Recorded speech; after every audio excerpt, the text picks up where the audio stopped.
Eagle Base was a highly secure CIA outpost built to keep people out. Now the Taliban is letting journalists in. First stop, a weapons and munitions depot destroyed by a CIA-affiliated Afghan militia. The sound of the explosion a week ago could be heard many kilometers away. And even now, potentially dangerous munitions lay strewn around.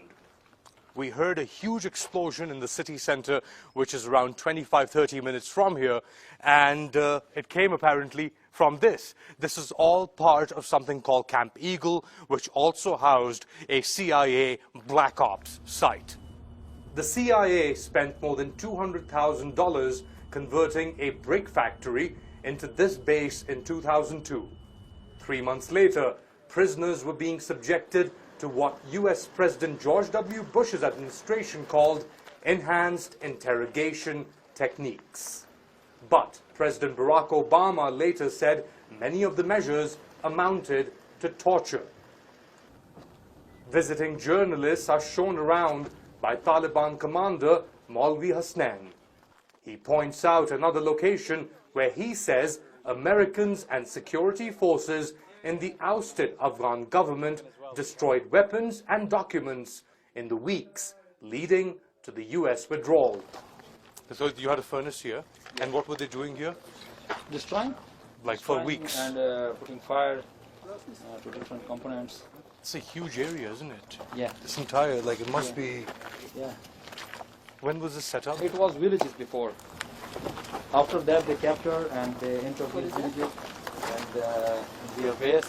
And they were also using these houses, the houses of villages, for their training. The CIA started training and raising militias soon after the US-led invasion of Afghanistan. Court documents filed by former prisoners at the facility say they were subjected to sleep deprivation. Filings say one inmate, Abu Zubaydah, was waterboarded 83 times.